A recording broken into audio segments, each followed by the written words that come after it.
National Action Shithead Network. To buy him his suits and lose some weight and, get legitimate. Right, mainstream media and management gave him fucking power. Gave him power, made him Reverend Al legitimate. power. Now, one of these guys on TV, and of course they would have to clean it up, not one of them would look at Reverend Al and go, shut the fuck up. He was the biggest Not clown. one of them will do that. You're right. With his medallion and his fat gut just walking around the city making trouble and blatantly lying about things that happened.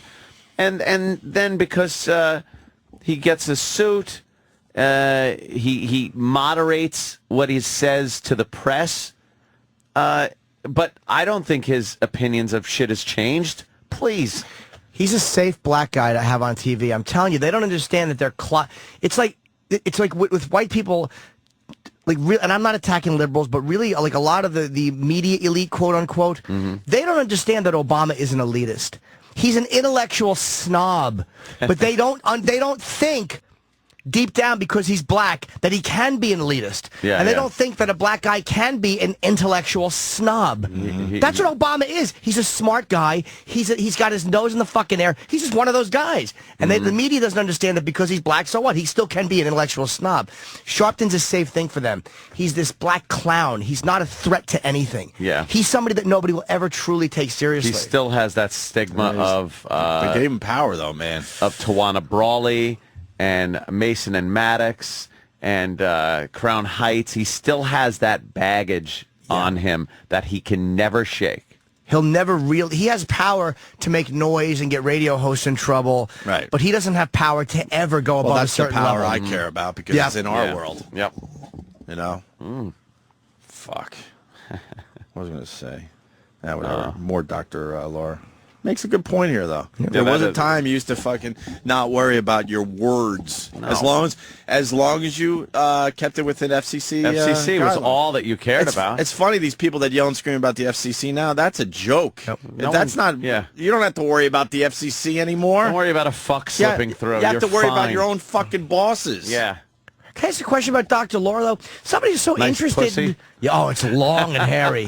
But for somebody so interested in fighting it out, why'd you take yourself off the air early that day when you could have just fought it out? Somebody who, the old days of fighting it out, what happened? You had more time on your show. But what she was saying is, and maybe she's incapable of doing this. I know you absolutely can get on the air, and Jimmy could, make a viable argument for his side of the story. Maybe she felt, and that's why she's taking herself off the air permanently, if she does, and why she took herself off the air that day. She didn't have the ability and realized she doesn't have the ability anymore to go on the air and voice an opinion without stirring up shit that's going to get you fucked. So she took herself off the air.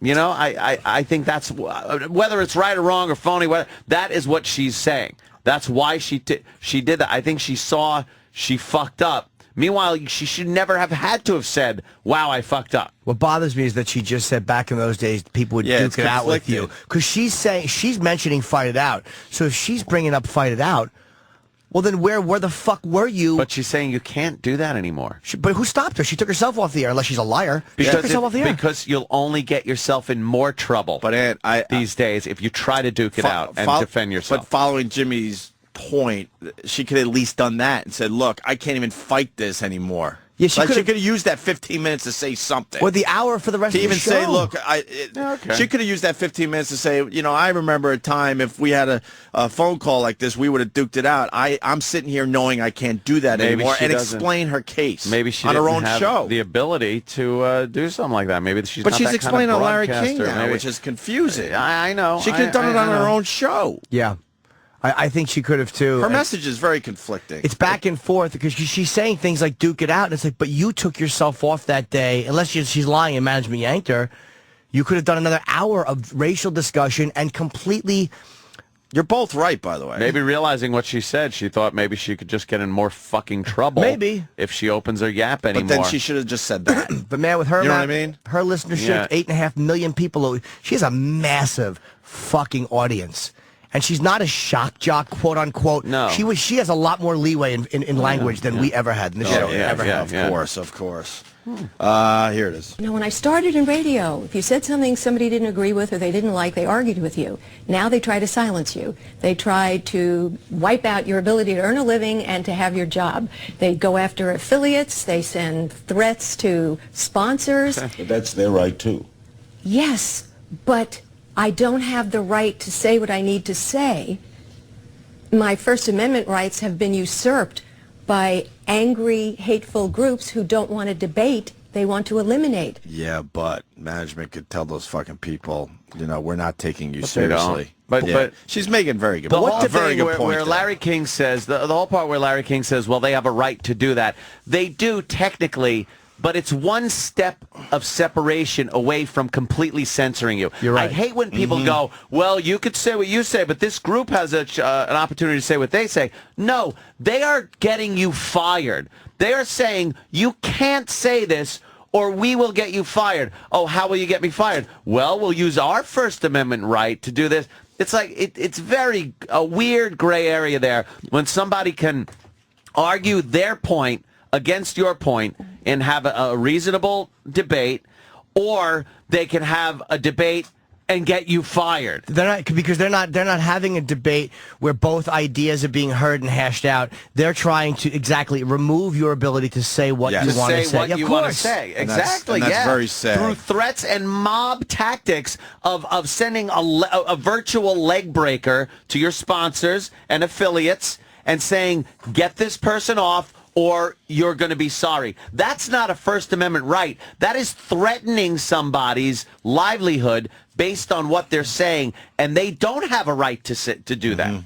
They have a right to, but they shouldn't be listened to. They should not be listened to. No, I don't think they even have a right to do that. I don't think they have a right to use mafia tactics to send people over to your associates and threaten them, guilt by association, to have you removed for what you said and threaten you with your livelihood. That is not freedom of fucking speech. Bravo. Well, It's not. It's a threat. It's somebody threatening your livelihood with what they're saying. Here's what their argument is. And this is what I've heard Sharpton say this, and this is where he diffuses that point because it's been raised to him. He says, well, and again, I'm paraphrasing, but he's saying, well, don't we have the right to go to advertisers and tell them where we're going to spend our dollars if you're supporting somebody who is denigrating us? This is his thing. If you're supporting by financing the show that is denigrating us, don't we, the consumers, have the right to go, we will spend our dollars elsewhere other than on a product that goes into paying someone who is denigrating us? That's how they justify their pushback. They don't look at it like they're removing your freedom of speech. So to argue with them, you have to ask, why don't you want to have this debate? Why do you want me silenced?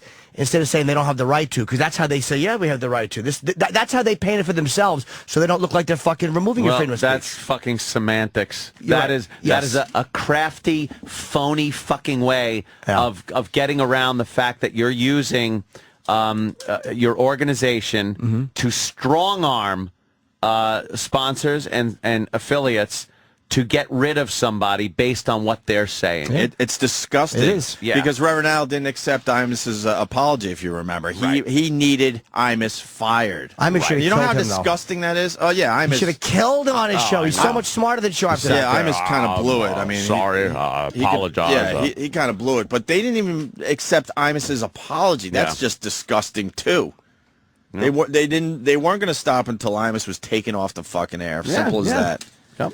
And, one of these days, I just hope management is brave enough to fucking not to give these people power and ride it out.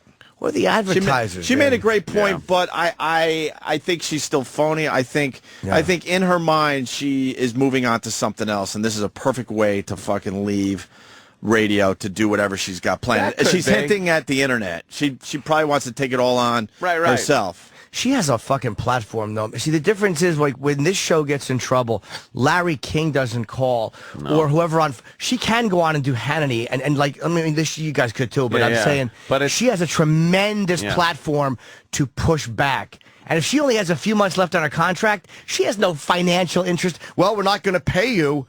She's got a fucking few months left on her contract. So it's not like this show that had 2.5 years left and like, what the fuck happens now? She's got Larry King. She has massive options, and she has an audience that would push back for her. But she might be dramatic with this whole thing going, look, I can't do it here anymore, so why don't you people follow me to my new venture? Could be right. Look, I'm going to fucking hit the internet. I'm doing a fucking webcast, whatever. Right. She could get on, I don't know if she'd get on Oprah, but she could get on She doesn't want to save massive her shows. But she doesn't want to save her radio career because I think she really has something else in mind. Maybe you're or right. she would. Or of course she would. If you have 8 million listeners and you're making the type of money Dr. Laura is, you're going to fight right to the end. Yep. There's a reason to fight. But if you have something else in your mind, like, I'm moving on, then of course you jump off right there. Well, dramatically, too, by the way. Maybe management gave her that opportunity. There's a few things that could be happening behind the scenes. We should know more than anybody. Whatever you see and hear isn't the whole fucking story. Right. It's usually not even a piece of it. There's behind the scenes shit going on, maybe with management, or maybe she wants to have this big ending before she leaves to get some listeners to a webcast or whatever the fuck she's doing. Who knows? Yeah. By the way, it sounds great to go to the internet, but I fast forward a few years and they're going to get the internet too, man. Yeah. Somehow, some way. They will.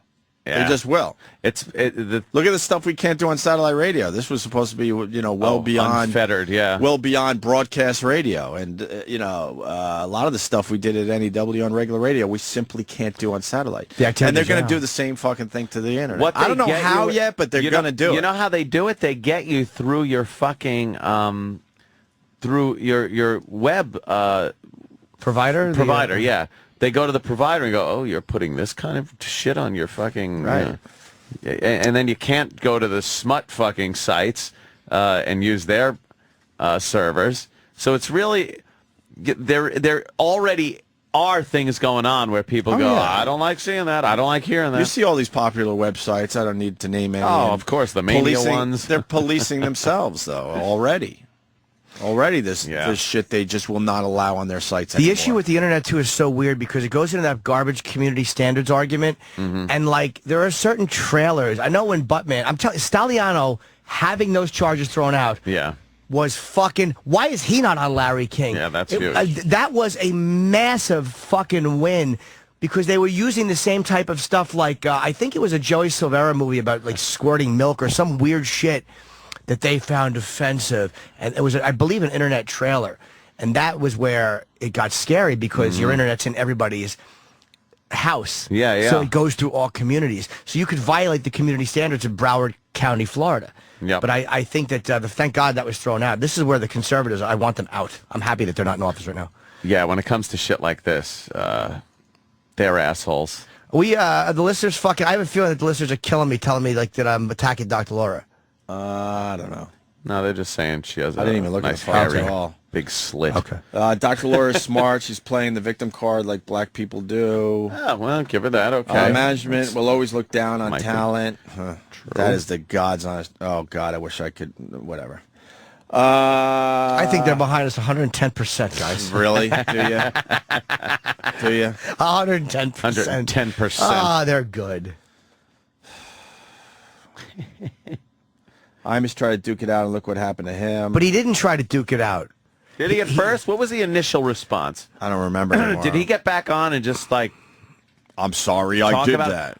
Did he say I'm sorry immediately? I'm sorry I did that. He apologized. He wasn't sorry. But he didn't fight back in the sense that when he was on Sharpton's show, I thought he should have and that should, you know what? Killed him. Imus going on Sharpton's show should have been good enough for Reverend Al Sharpton. Right. That's why he's a piece of shit. He knew even with Imus coming on that day, he still was going to go all the way and get him fired. Yeah, absolutely. He didn't even have an open mind when fucking Imus walked through that door to do some radio on on Reverend Al's show. That's why he's a piece of shit. He doesn't have an open fucking mind. Yeah. He was grandstanding and going, wow, this is going to be even better for me. He saw the opportunity. He didn't even listen to Imus that day. And then he had his stupid daughter in the studio with her arms pretty much folded. With that look on her face. Yeah, the one who... Remember all that shit? Is she a nappy-headed hoe, he was saying? Right. I wouldn't have put up with any of that crap. Is that the one that got in trouble with the cops, Danielle, whatever the fuck her name is? I don't know.